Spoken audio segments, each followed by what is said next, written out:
మీ అందరికీ వందనాలు. మరి చూసుకున్నట్లయితే కనుక దావీదు రాసిన 69వ కీర్తన 33, 34, 35 చరణాలను మనం చదువుకున్నాం కదా. మరి చూసుకున్నట్లయితే కనుక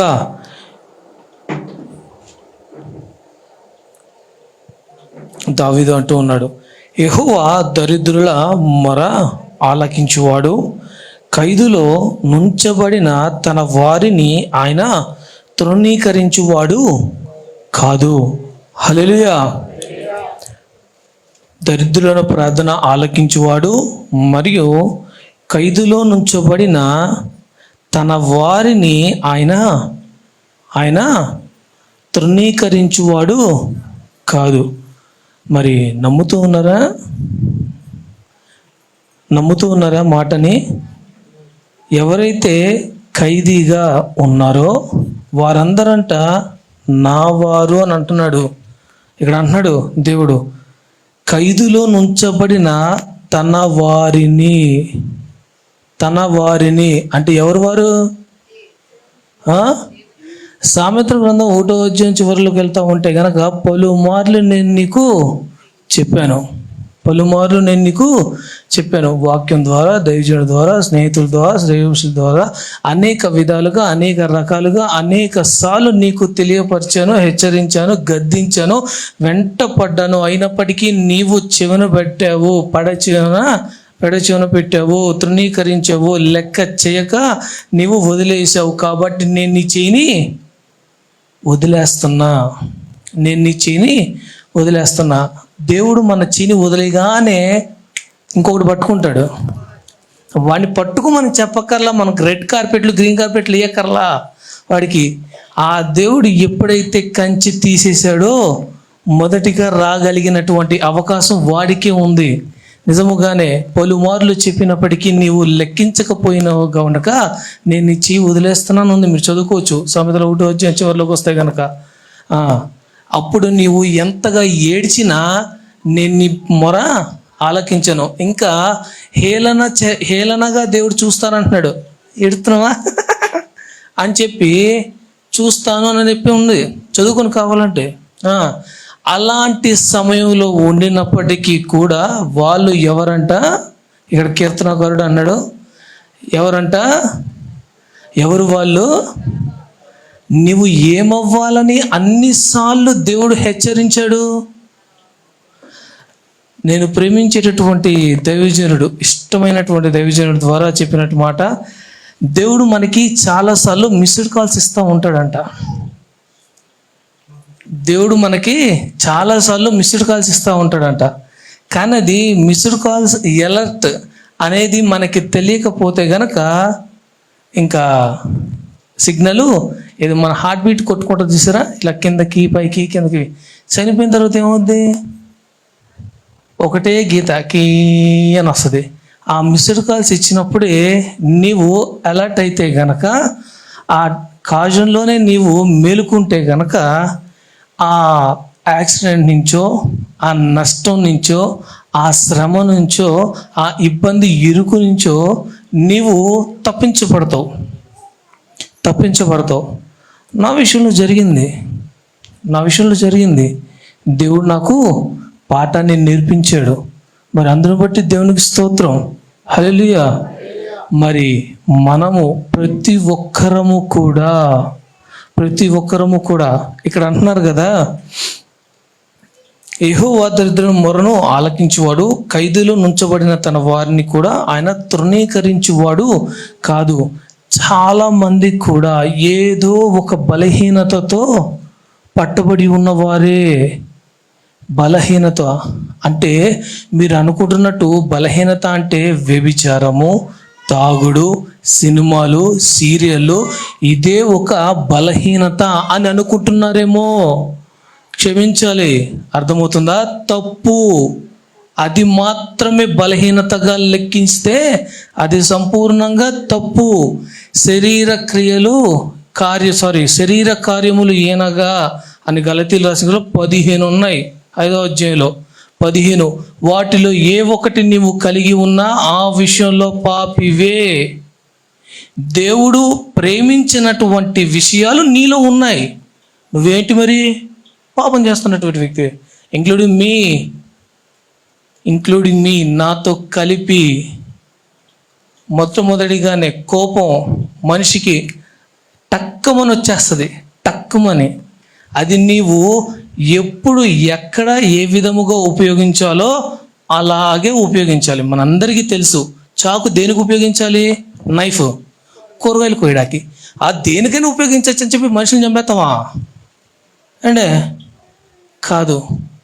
జరిగిన విషయాన్ని బట్టి ఆలోచన ఎప్పుడో ఏ విధంగా అక్కడ ఏ విధంగా ఆలోచించాలో అలా ఆలోచించాలి. ఆగ్రహుడై కోపించి నోరు పాడేసుకోకూడదు ఎక్కడైనా కానీ.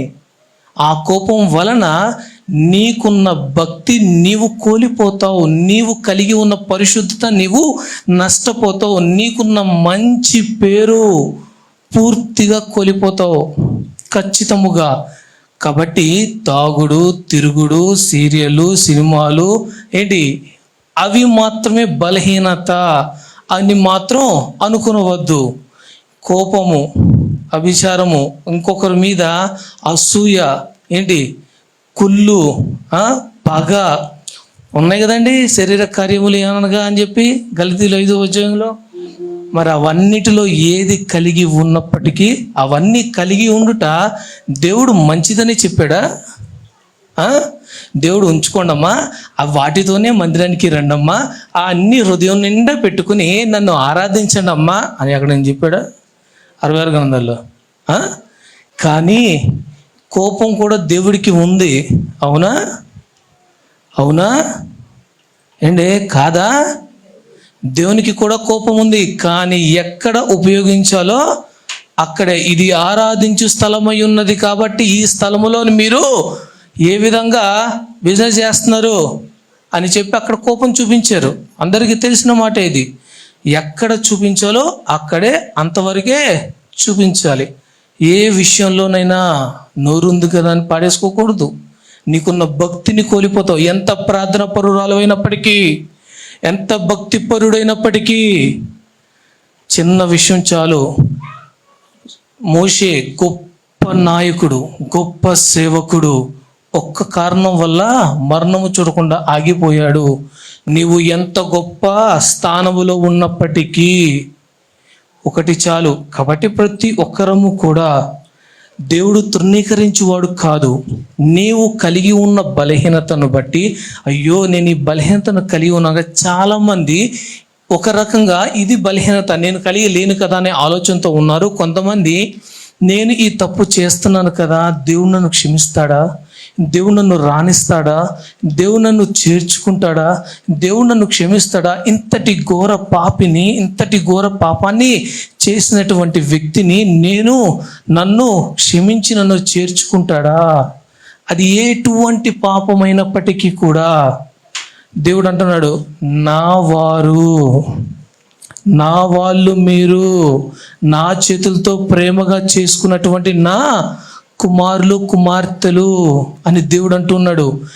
నీవు చేసిన పాపమును తెలుసుకుని వచ్చి విడిచి మరల జీవించకుండా బ్రతకటమే దేవుడు కోరిన స్థానము. హల్లెలూయా. దేవుడు అదే కోరుతున్నాడు. నా వాళ్ళు అని అంటున్నాడు. నా వాళ్ళు.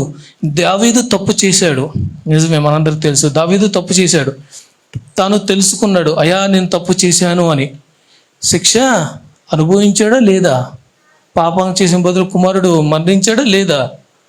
అప్పుడు దాకా లోపలికి వెళ్ళి ఏమైనా క్షమించకపోతాడా అనే ఆలోచనతో, ఆశతో లోపలికి వెళ్ళి ఏడుస్తూనే ఉన్నాడు. నాతాను వచ్చి, దావీదు కుమారు చనిపోయాడు, క్షమించబడ్డావు, దా బయటికి రా అని అంటే యథావిధిగా బయటకు వచ్చి స్నానం చేసి భోంచేసాడు.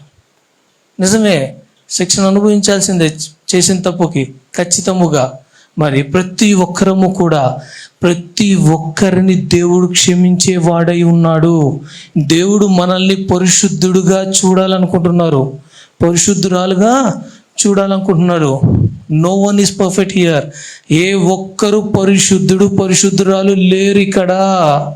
ప్రతి ఒక్కరూ దేవుని దృష్టిలో ఏదో ఒక స్థానంలో ఏదో ఒక విషయంలో పాపము చేసిన వారే ప్రతి ఒక్కరూ కూడా. కాబట్టి తృణీకరించువాడు కాదు.